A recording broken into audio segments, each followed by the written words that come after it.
When does it end? I wanna know.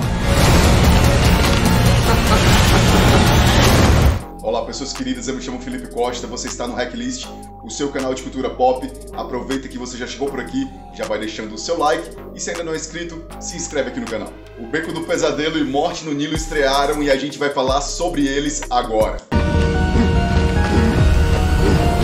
Vamos começar falando sobre o Beco do Pesadelo, o mais novo filme do diretor Guillermo del Toro, já que foi o filme que estreou primeiro aqui no Brasil. É um filme originalmente de dezembro de 2021, mas só chegou nos cinemas aqui no Brasil agora no início desse ano. O Beco do Pesadelo é um filme noir de mistério e suspense que tem tido um grande destaque nas principais premiações de cinema agora no início do ano, agora nesse primeiro trimestre, e principalmente com várias indicações no Oscar. Além de ter na direção o talentosíssimo Guillermo del Toro, esse filme também conta com um elenco estelar, contando com Bradley Cooper, Cate Blanchett, Rooney Mara, Toni Collette, William Dafoe. Olha, é um elenco pra ninguém botar defeito. Nessa produção, nós acompanhamos a trajetória do personagem do Bradley Cooper, que é um cara que tem ali um passado misterioso e vai fazer de tudo para crescer e vencer na vida. E ele, fugindo desse passado tenebroso,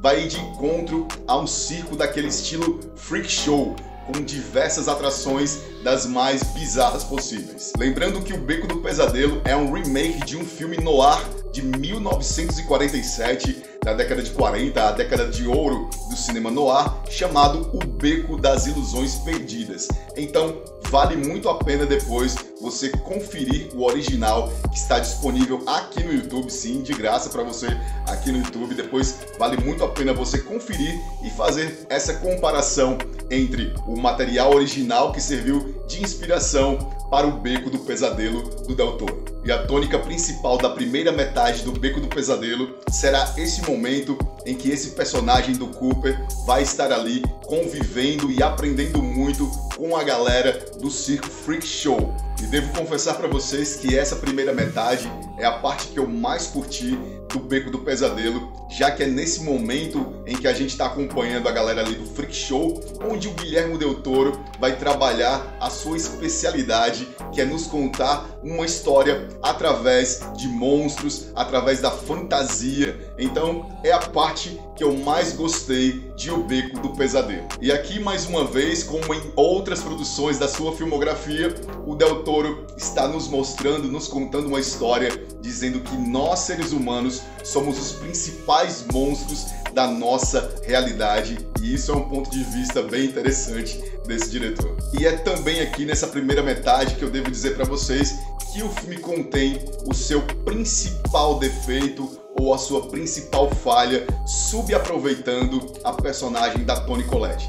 Se você tem a Toni Collette, essa atriz maravilhosa, no seu projeto e no seu elenco, você não pode subaproveitá-la como foi feito aqui no Beco do Pesadelo. Mas é na segunda metade onde nós teremos o destaque de atuação dessa produção, que está principalmente nas personagens da Cate Blanchett e da Rooney Mara. Se por um lado nós temos um Bradley Cooper atuando no automático, nitidamente, por outro lado nós temos a Cate Blanchett e a Rooney Mara despejando todo o seu talento em tela, e isso meio que compensa a atuação no automático do nosso querido Cooper.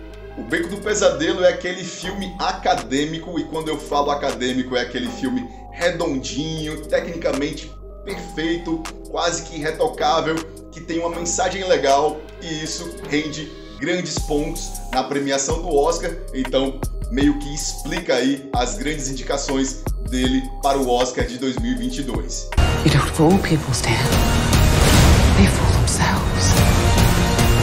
Então é um filme interessante, que tem uma mensagem que vai fazer a gente pelo menos refletir um pouco sobre a vida, mas com a ressalva da atuação meio que no automático do Sr. Cooper.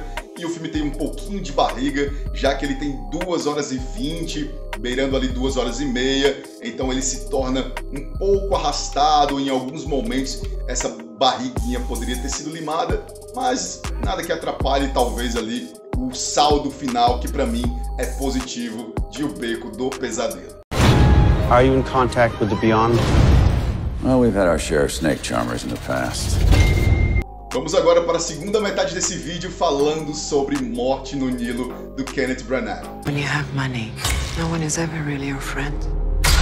Olha como é difícil estar fazendo a segunda metade do vídeo de hoje, já que eu tinha uma expectativa enorme com Morte no Nilo, já que nós temos de volta a direção do Kenneth Branagh e ele também está interpretando novamente o maior detetive do mundo, o Hercule Poirot. Temos um grande elenco, além dele, com a Gal Gadot, o Armie Hammer, a Emma Mackey.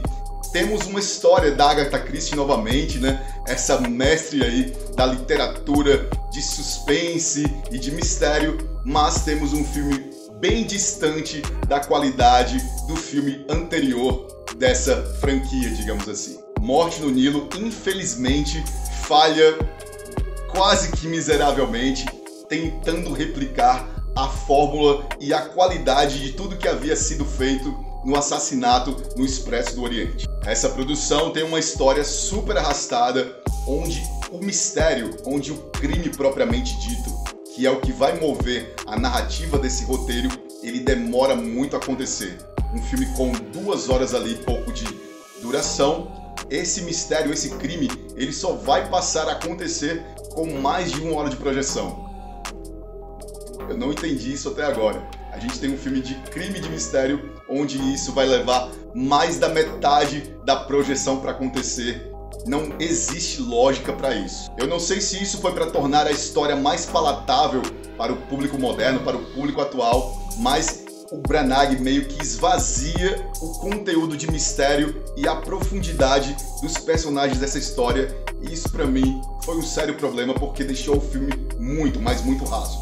Sem falar que esse é um longa que originalmente iria ter sido filmado numa locação, ou seja, num espaço real, que seria, se eu não me engano, na Turquia, mas por algum problema ali da produção, do estúdio, eles resolveram mudar para o CGI, para filmar dentro do estúdio, e isso para mim prejudicou bastante Morte no Nilo. Nós temos uma fotografia belíssima, porém artificial, e isso dá para se notar em muitos momentos durante a projeção desse filme. Sem falar também da falta de química completa entre o casal principal dessa história, que é a Gal Gadot e o Armie Hammer. Olha, química zero desse casal. E ela, mais uma vez, infelizmente, né, repete aí um casal sem química, assim como em Alerta Vermelho, lá com o Dwayne Johnson. Olha, foi triste, e aqui também é quase isso. E por incrível que pareça, a parte mais interessante de Morte no Nilo está para mim nos primeiros 10 minutos, logo ali no início da projeção desse filme, onde ele conta a origem desse bigode tão chamativo do Hercule Poirot. Ele tá ali mais jovem, na Primeira Guerra Mundial, é o momento onde o filme também tá em preto e branco, e isso fez com que eu ficasse com muita vontade de assistir a um filme do Branagh sobre a Primeira Guerra Mundial.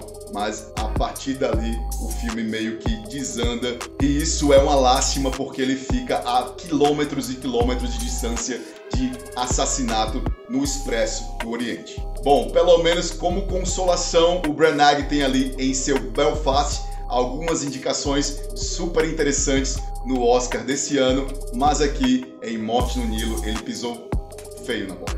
Lock the doors! The murderer is here. And we'll stay here. E você já assistiu alguma dessas duas produções? Ou as duas talvez? O Beco do Pesadelo, Morte no Nilo?